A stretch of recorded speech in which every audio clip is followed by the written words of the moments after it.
다시 한번 인사하겠습니다. 믿음대로 됩니다. 말하는 대로 됩니다. 기도하는 대로 됩니다. 오늘은 몸은 굽히고 마음은 일으켜라 라는 제목으로 하나님의 말씀을 우리 한 몇 주간 함께 묵상해 보고자 합니다. 오늘의 말씀은 우리가 계속해서 이야기하고 있는 야고보서의 본문에서 이어지는 맥락임을 기억하시면서 오늘의 말씀을 함께 우리가 묵상하며 또 주님께서 우리에게 가르치시는 말씀의 적용점들을 깊이 한번 생각해 보는 시간을 가지겠습니다. 예수님의 제자로 살아간다는 것은 나는 죽고 예수로만 사는 것을 의미하는 것일 겁니다. 제자는 예수님만 닮아가기에 모든 이들이 제자를 보면 실질적으로 예수님의 행동과 그리고 그분의 말씀과 그리고 그의 모든 가르침이 그 제자의 삶에서 드러나야 합니다.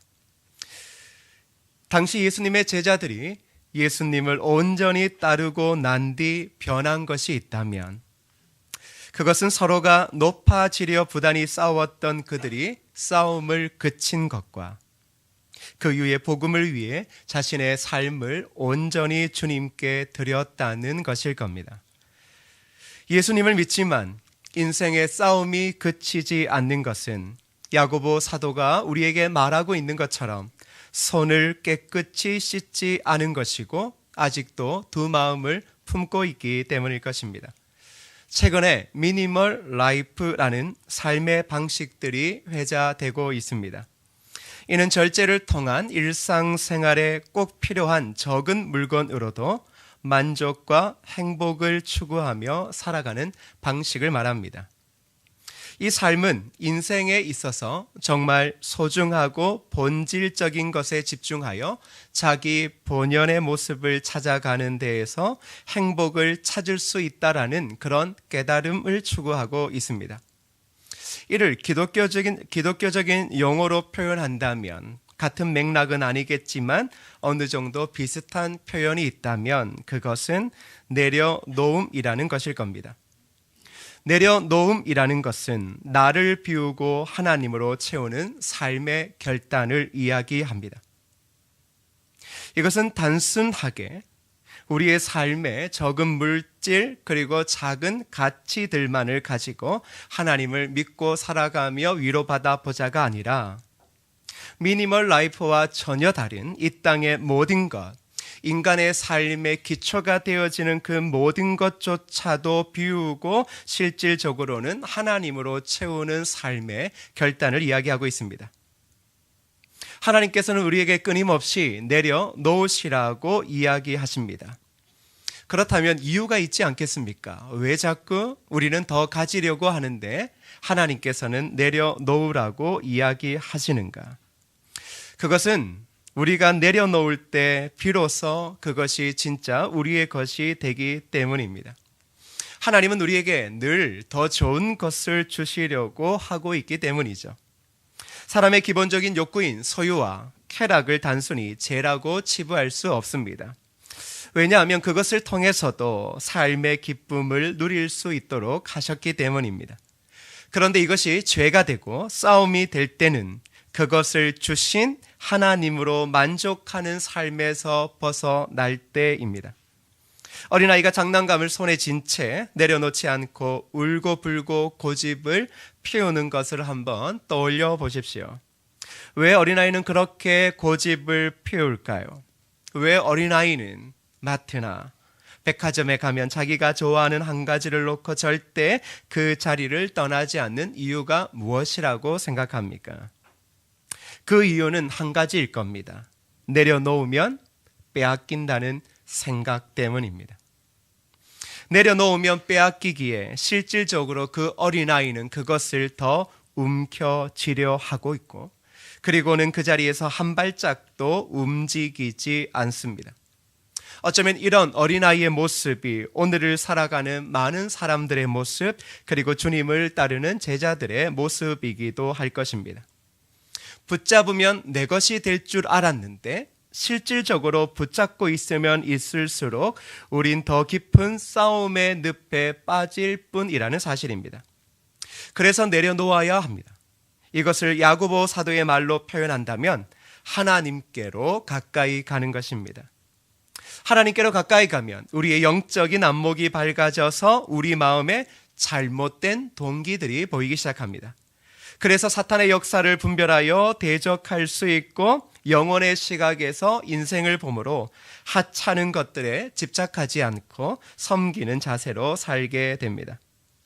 오직 한 마음을 품고 하나님을 사랑하게 되고 변명하기보다는 고백하고 탓하기보다는 책임지는 삶을 살게 됩니다. 그때 우리 마음에 넘치는 화평이 찾아오게 되는 법입니다. 하나님께로 가까이 가는 것이 이 싸움을 그치는 매우 중요한 결단이며 매우 중요한 시작점입니다.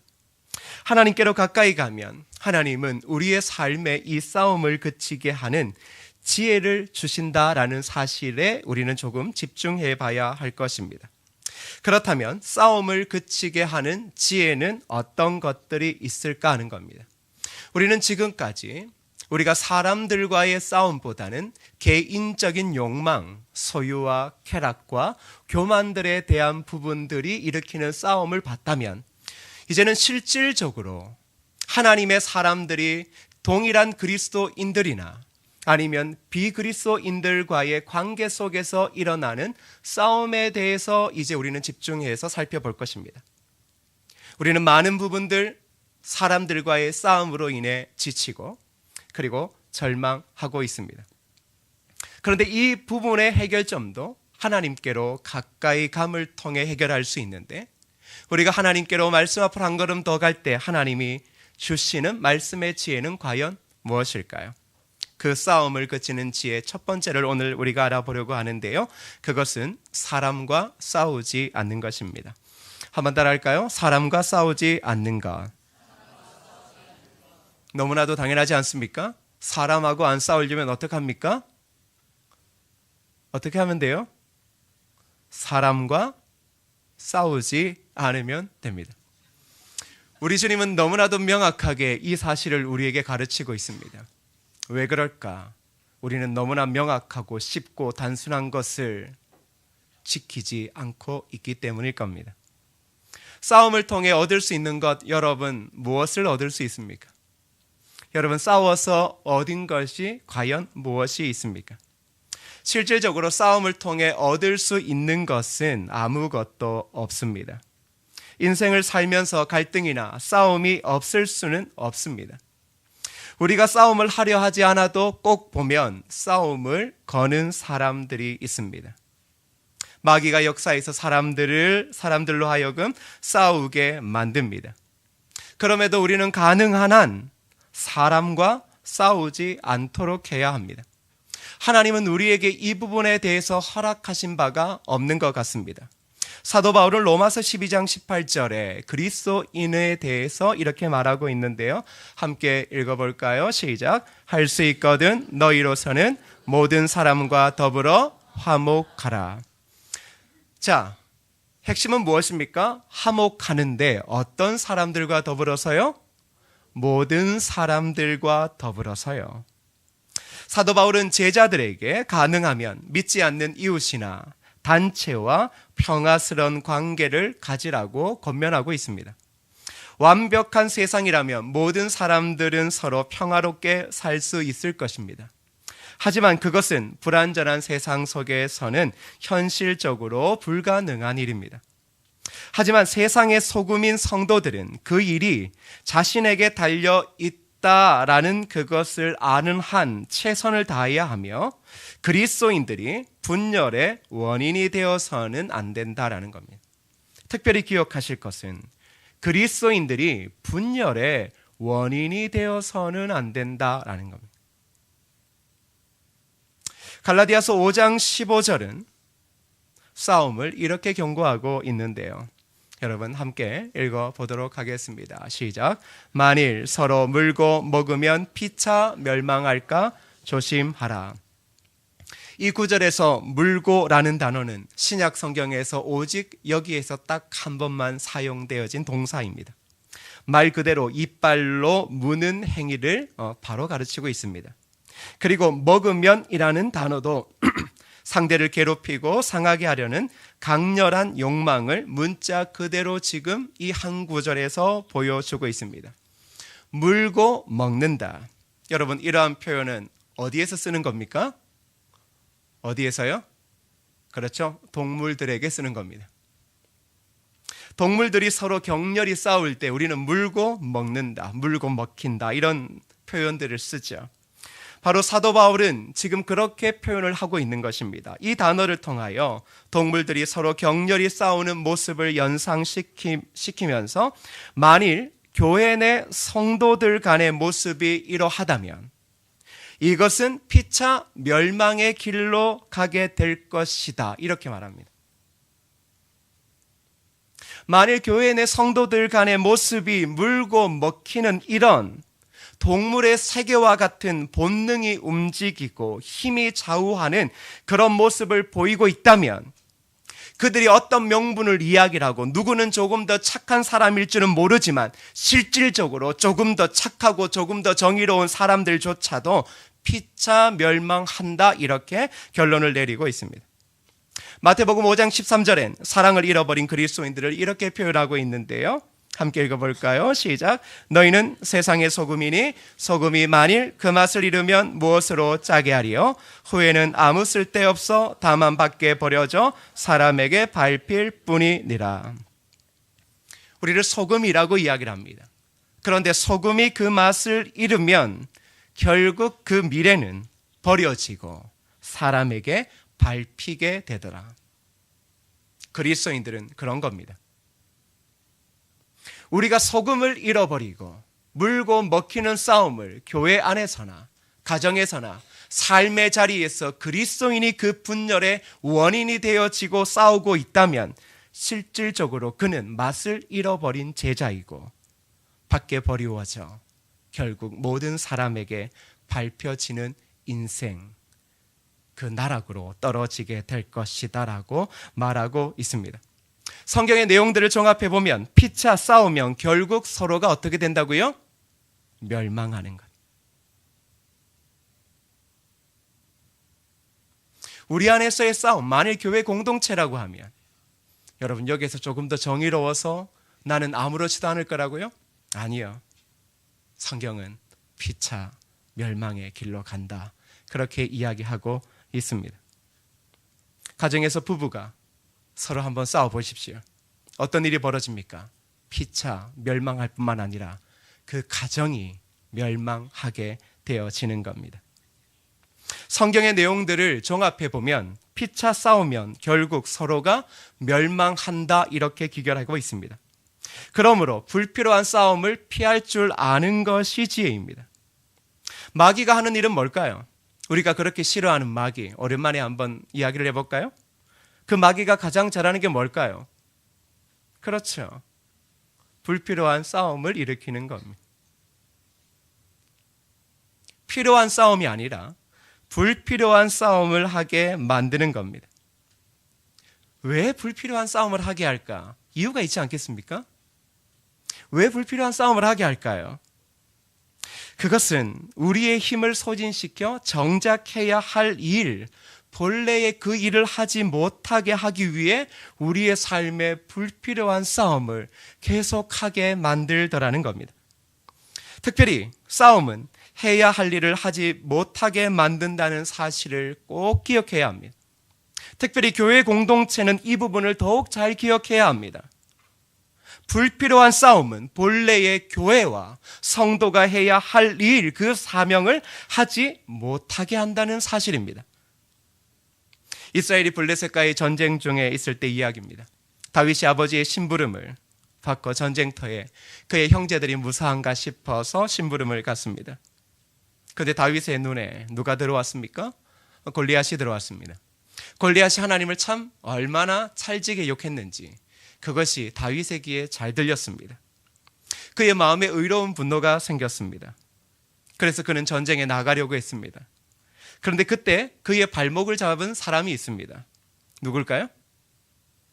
누가 그 다윗의 마음에 일어나는 의로운 분노, 그 부분에 대해서 불필요한 싸움을 건 사람은 누굴까요? 그건 바로 그의 형이었습니다. 성경에 이렇게 말합니다. 큰형 엘리압이 다윗이 사람들에게 하는 말을 들은지라. 그가 다윗에게 노를 바라여 이르되 내가 어찌하여 이리로 내려왔느냐. 들에 있는 양들을 누구에게 맡겼느냐. 나는 네 교만과 내 마음의 완악함을 아노니 내가 전쟁을 구경하러 왔도다. 큰형이 다윗을 보고 지금 이렇게 시비를 걸고 있는 것. 지금 이들에게 있어서 한 가지의 목표가 있다면 무엇이겠습니까? 그건 골리앗을 무찌르고 이 전쟁에서 이기는 것입니다. 그런데 이 전쟁의 목적과 상관없이 그 형은 끊임없이 다윗에게 시비를 걸고 있고 싸움을 하고 있습니다. 그런데 우리가 잘 알죠? 다윗은 이 싸움에 휘말리지 않고 싸우려 하지 않습니다. 이러한 일은 우리나라 역사 가운데 참 많았습니다. 조선의 선조왕 시대, 이 선조왕은 제가 보기에는 무능력한 왕입니다. 그런데 무능력한 왕이 오래도록 집권하면 이건 나라 말아 먹는 일입니다. 그 당시 우리가 잘 아는 장군이 있었습니다. 누굴까요? 그렇습니다. 이순신. 이순신이 전라자수사에 임명될 때까지 숱한 시기와 질투 그리고 고난을 겪었음을 우리는 잘 알고 있습니다. 그런데 그 중심에 이 선조가 있었습니다. 선조는 무능했지만 이순신이 큰 영광을 얻는 것에 대해서는 정말 싫어했습니다. 그래서 이순신을 치고자 하는 그런 신하들과 그는 늘 언제나 함께했고, 그리고 이순신을 늘 죽음의 자리로 몰아냈습니다. 어느 날 선조가 이순신을 불러 이렇게 말합니다. 부산포로 가서 적장 가토를 잡아오라. 근데 그 명령을 내렸는데, 그런데 이 명령은 얼마나 무모한지 병법도 아닙니다. 그냥 죽으라는 겁니다. 그냥 죽으라는 거예요. 나라를 살리기 위한 것이 아닙니다. 그냥 그 이순신을 죽음의 사지로 내모는 겁니다. 안 가도 죽일 거고 가도 죽습니다. 근데 지금 누가 쳐들어왔죠? 그렇죠. 일본이 쳐들어왔습니다. 이순신은 이게 무모한 작전이라고 거절했고 조정은 이를 핑계로 이순신을 파직합니다. 결국 적극적으로 뇌물을 바쳐 로비를 해왔던 원균이 이순신의 자리를 대신했고, 욕심만 가득하고 해상에 대한 병법을 몰랐던 원균은 칠천량에서 일본의 기습에 말려 조선 수군은 거의 전멸하고 자신도 육지로 도망치다가 잡혀 죽고 맙니다. 본질을 잃어버린 싸움, 그것은 실질적으로 수많은 백성들의 목숨을 빼앗아 갔던 것입니다. 적은 외부에 있는 것이 아니라 내부에 있다는 말이, 이런 이야기들 예를 보면 사실인 것 같습니다. 싸움은 모르는 자들과 하는 것이 아니라 결국 가장 먼저는 내 자신, 하나님으로 만족하지 못하고 세상 것을 통하여 그것이 하나님의 은혜라고 자꾸 생각하는 내 자신과의 싸움이 첫 번째일 것이고, 더불어 이 싸움은 가장 가까운 사람들과 하고 있다라는 겁니다. 싸움을 하면 본래의 목적, 그 목적은 잊게 되어집니다. 그리고 피차 두 사람 다 멸망의 길로 치닫고 그런 공동체는 그것이 무엇이든 무너지게 될 뿐이라는 사실입니다. 사랑하는 여러분, 이 안에 우리는 거룩한 하나님의 교회 공동체를 만들어갑니다. 잊지 마십시오. 그리스도인이 서 있는 모든 자리는 교회입니다. 여러분이 선 모든 자리는 아름다운 공동체입니다. 자, 그때 화목하고 평화를 만들어내는 여러분은 어떤 지혜를 가져야 한다고요? 사람과 싸우려 하지 마십시오. 자, 사람과 싸우지 않기 위해서는 어떤 일을 하면 좋을까요? 이것도 정말 쉬운 겁니다. 싸움이 있는 자리를 피하면 됩니다. 저 사람하고 이야기를 하면 싸울 것 같으면 왜 그 자리를 자꾸 갑니까? 세상에 갈 자리가 그 자리밖에 없습니까? 생각을 해봐요. 왜 자꾸 싸우는 그 자리로 가서 앉아 있는 이유가 뭐냐라는 거죠. 제가 예전에 그런 얘기를 했던가요? 공자가 길을 가다가 길 한복판에서 똥을 누는 한 젊은 사람을 그냥 아무 말도 안 하고 지나쳤습니다. 그러다가 공자가 또 지나가다 보니까 길 옆에 잠시 숨어서 변을 보고 있는 사람 앞에서는 그렇게 노발대발을 하는 거였습니다. 그래서 제자들이 묻습니다. 선생님, 왜 대로변에서 변을 보는 저 사람은 뭐라 그러지 않고 양심도 있고 눈치도 있어 길 옆에서 보는 사람에게 저럽니까? 야, 말은 지혜로운 사람한테 이야기야 듣는 거지. 도로 한복판에서 똥 누는 쟤는 말을 듣지 않는다라는 겁니다. 성경은 늘 언제나 어리석은 자들에게 이야기하는 게 아니라 양심의 가책도 있고 주님의 말씀을 따르려고 하는 제자들에게 이야기하는 겁니다. 그래서 지혜로운 자들이 길을 열어 들어야 하는 겁니다. 싸움이 있는 자리를 피하십시오. 피해야 합니다. 굳이 그 자리로 들어가서 왜 여러분의 그 아름다운 마음을 어지럽힙니까? 갈 곳이 그것밖에 없습니까? 특별히 주일날 교회에서는 더 그렇습니다. 교회 카페 가세요.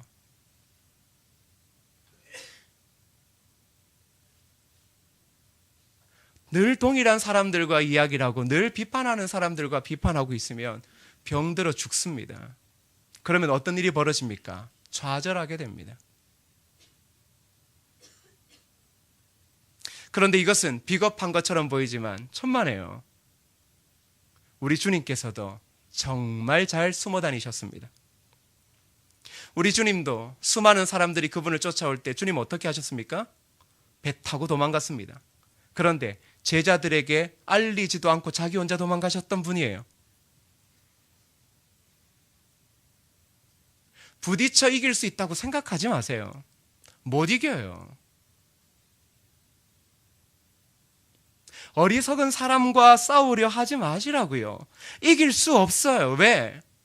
어리석은 사람이 말을 들을 줄 알았으면 이건 벌써 세상이 천지개벽이 일어났겠죠. 그런데 하나님은 늘 언제나 어리석은 사람에게 이야기하는 것이 아닙니다.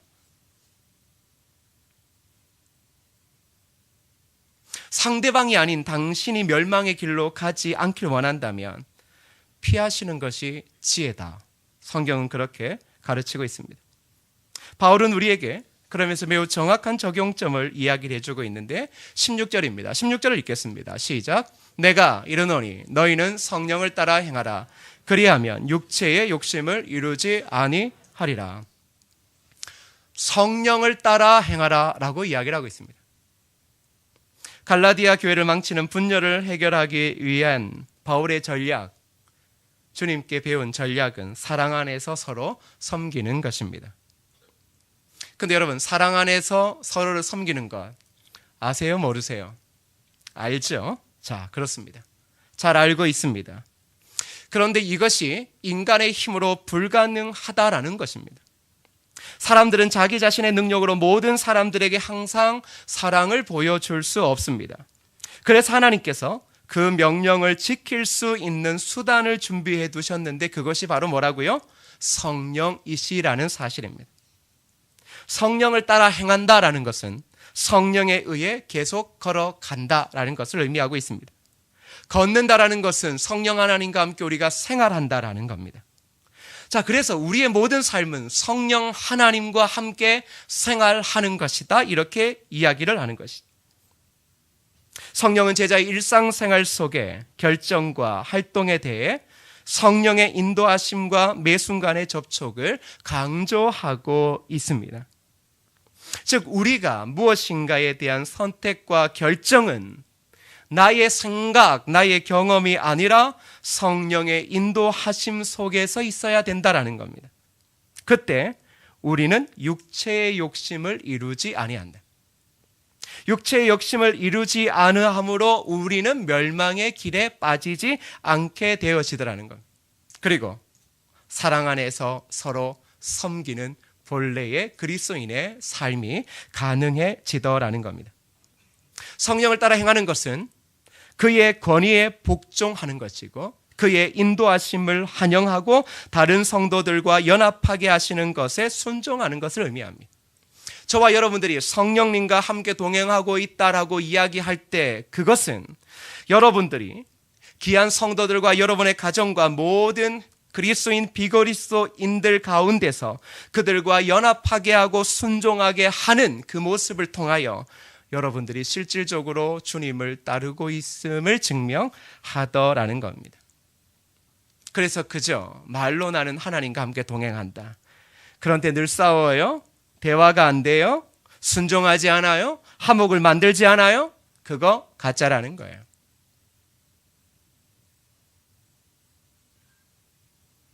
우리는 하나님의 말씀에 순종하는 것이 성령을 따라 행하는 것입니다. 성령 하나님께서 오늘 말씀 통해 우리에게 말씀하시는 것이 무엇입니까? 사람과 싸우지 않고 화목을 만들어내는 것입니다. 그리스도인들은 몸을 굽히는 겸손한 자들입니다. 몸을 굽히는 겸손한 자들. 그러나 마음은 그리스도께로 온전히 세우는 자들입니다. 왠 줄 아십니까? 바로 그것이 그리스도인의 온전한 삶의 길이기 때문입니다. 하나님에 대한 그 마음이 변하지 않고 그 마음이 늘 언제나 굳건히 서 있기에 그의 삶은 사람들 앞에서 허리를 한없이 숙일 수 있게 되어지는 것이죠. 결국 그것을 통하여 참된 승리와 화평을 맛보게 되더라는 것입니다. 사랑하는 성도 여러분, 이제 우리는 실질적으로 우리 개인들의 여러 가지의 싸움의 원인이 있지만 이제 공동체 가운데서 가정과 이 사회 가운데서 혹은 그리스도인 또 비그리스도인들과의 공동체 속에서 저와 여러분들에게 원하시는 하나님의 음성은 그겁니다. 싸우려 하지 말라. 사람과 싸우려 하지 말라. 우리가 싸워야 할 것은 마귀이지 사람이 아니다. 처마가 낮으면 어떻게 하면 되겠습니까? 처마가 낮으면 고개를 숙이면 되는 법입니다. 처마가 낮은데 자신은 키가 크다고 그 처마랑 싸우는 사람은 바보입니다. 사랑하는 성도 여러분, 오직 주님께서 우리에게 주신 계명을 기억하십시오.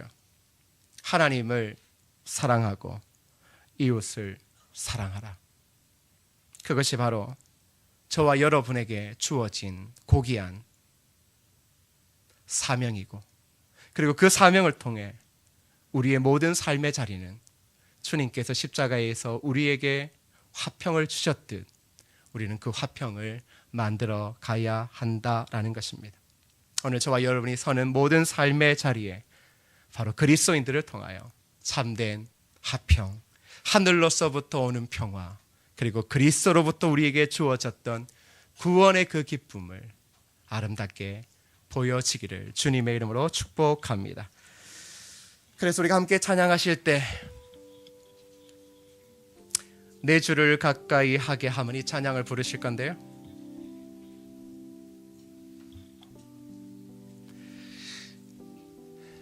우리가 꼭 야곱 같지 않습니까? 야곱은 어머니 뱃속에서부터 싸웠습니다. 형과도 싸웠어 도망갔고, 외삼촌과도 싸워서 결국은 고향으로 돌아옵니다.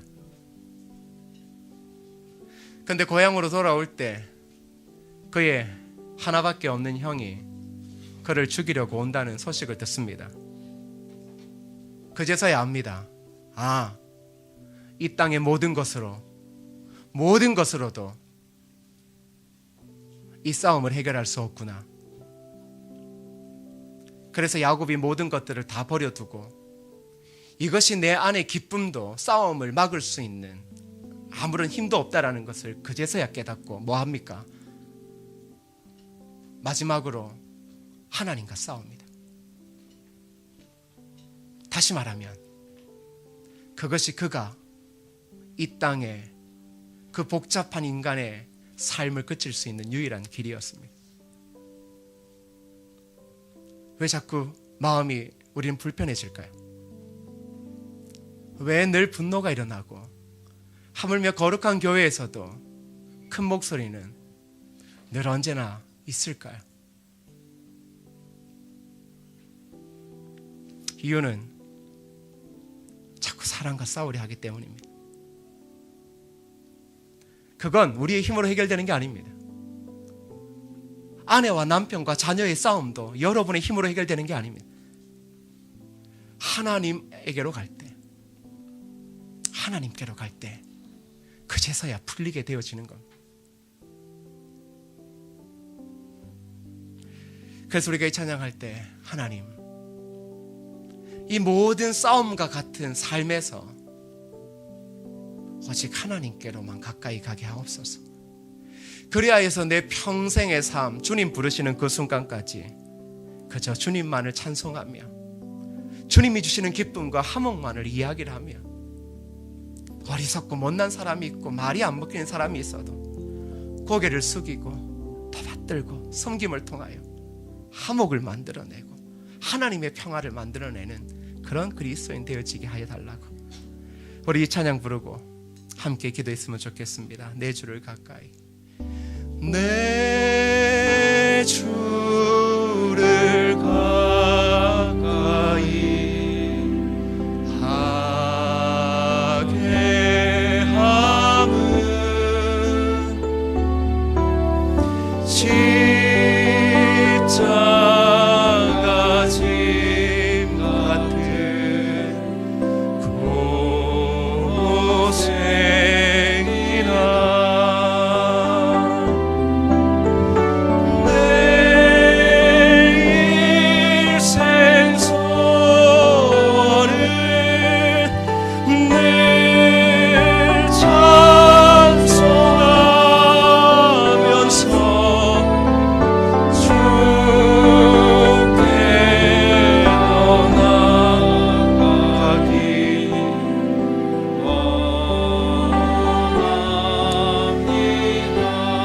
다시 한번 찬양할 건데요, 우리가 주님을 가까이 하면 힘들어요. 진짜 고생처럼 보여요. 왜? 억울하니까요.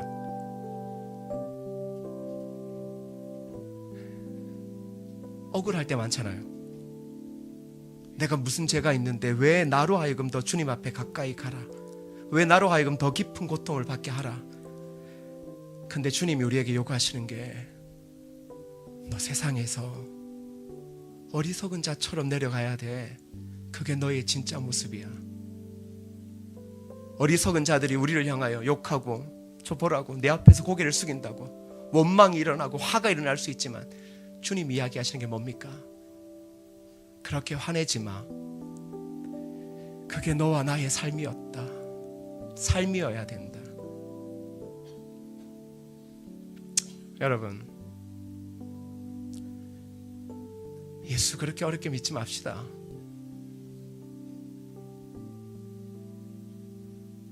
제발 예수 좀 그렇게 어렵게 믿지 맙시다.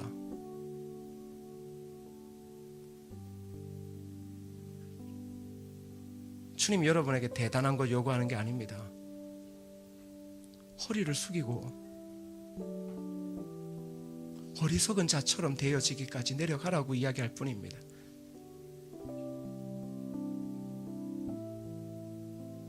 이 안에 여러분의 집안에서 큰 소리가 담장을 넘지 않도록 하십시오. 이 안에 성은교회에서 큰 소리가 담장을 넘지 않게 하십시오. 그것을 아무렇지는 않게나 생각하지 말고, 여러분의 직장의 자리에서 그리스도인인 여러분이 분열의 원인도 되지 말고, 싸움을 일으키는 소리를 그 속에서도 흘러넘치게 하지 말란 말입니다. 왜? 우린 그렇게 살아야 될 사람이 아니라 내 의견도 없고 내 고집도 없는 멍청하고 바보 같은 삶을 살아야 되는, 그리스도가 그렇게 이야기하셨기에 그렇게 내려가고 종이 되어져야 하는 그 삶이기 때문입니다. 억울할 수 있습니다. 하나님께로 가까이 가면 억울하고 미쳐버릴 수 있을 것 같습니다. 그런데 하나님께서 우리에게 요구하셨던 그겁니다. 그래서 너 죽어서 평화가 만들어지면 그렇게 해. 너 죽어서 평화 만들어지면 그렇게 해. 너 살아서 평화 깨지 말고 너 죽어서 평화 만들 수 있으면 죽어. 그겁니다. 억울하게 생각하지 마십시오. 주님, 우리를 위해서 그렇게 하셨고 우리 그렇게 살아가는 게 제자의 본분입니다. 다시 한번 이 찬양 부르실 때 내 가정이든 내 자녀든 내 직장이든 교회든 오직 피차 멸망할까를 조심하며 화목을 만들어내는 거룩한 하나님의 사람, 그 사람으로 나아가게 하여 달라고 그런 결단으로 찬양하시겠습니다. 내 주를, 내 주를 가까이 하게 하는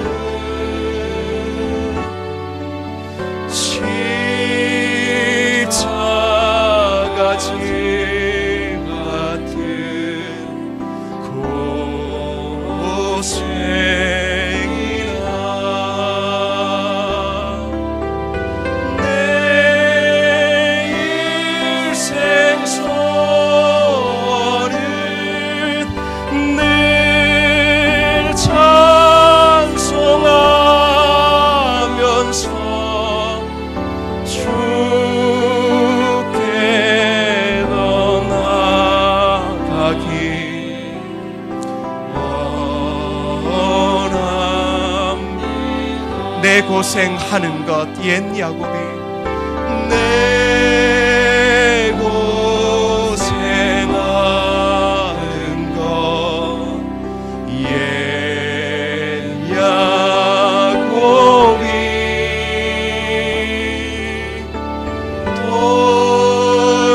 돌베개 베고자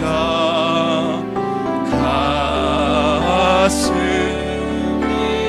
우리의 소원은 오직 한 가지입니다. 구해도 소원이 늘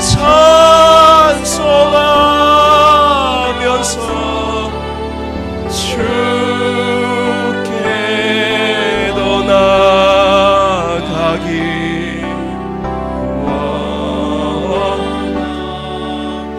천성에 가는 길 험하여도 천성에 가는 길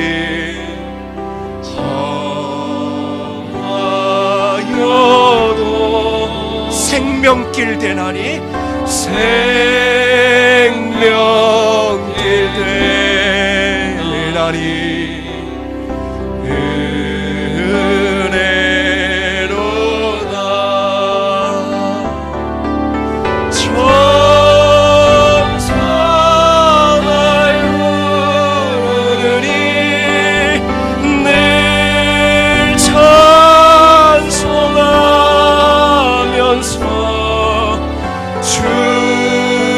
주께 더 나아가기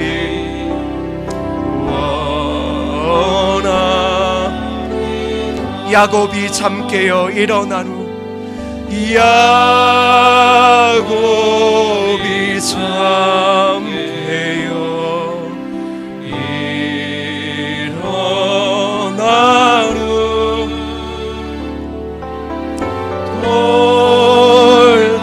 돌다를 쌓은 것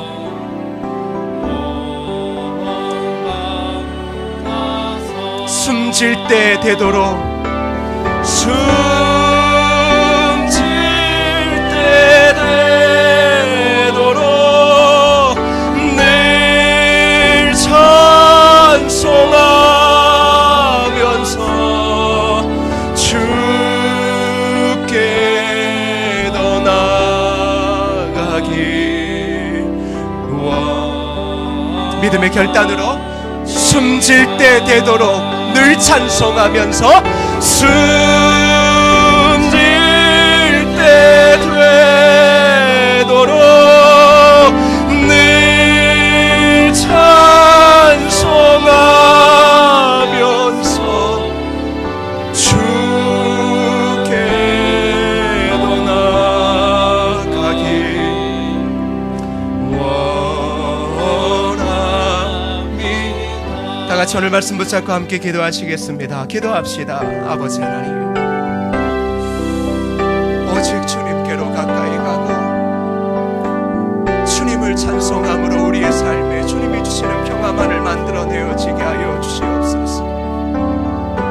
아버지 하나님, 우리가 참 미련합니다. 우리가 참 하나님의 말씀에 반대로 행동할 때가 너무나 많습니다. 그래서 늘 싸우고 늘 아파하고, 가정에서도 자녀 사이에서도 하나님과의 관계에서도 참 힘든 삶을 살아갑니다. 하나님 앞에 가까이 함으로, 하나님을 더욱 의지함으로 주여 부르시는 그날까지 평화의 노래만 부르게 하여 주옵소서. 구원의 노래만 부르게 하여 주옵소서. 하나님 그 은혜를 주옵소서. 하나님,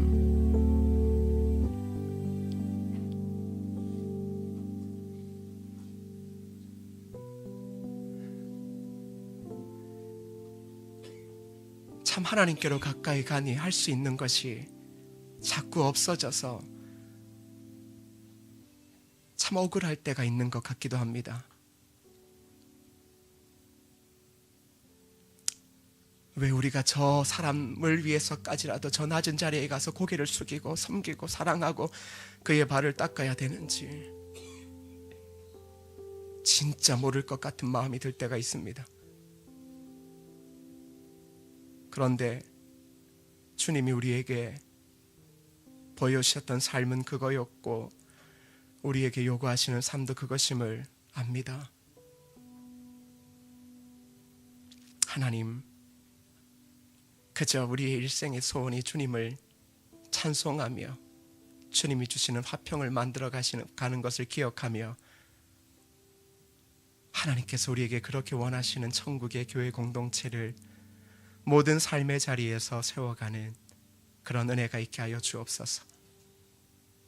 세상의 모든 것이 무너지는 그 자리에서도 이 아름다운 찬양을 부르며 기뻐할 수 있는, 그리고 이 땅이 줄 수 없는 평화를 드러낼 수 있는 거룩한 성도 되어지게 하여 주옵소서. 예수님 이름으로 기도드립니다. 아멘.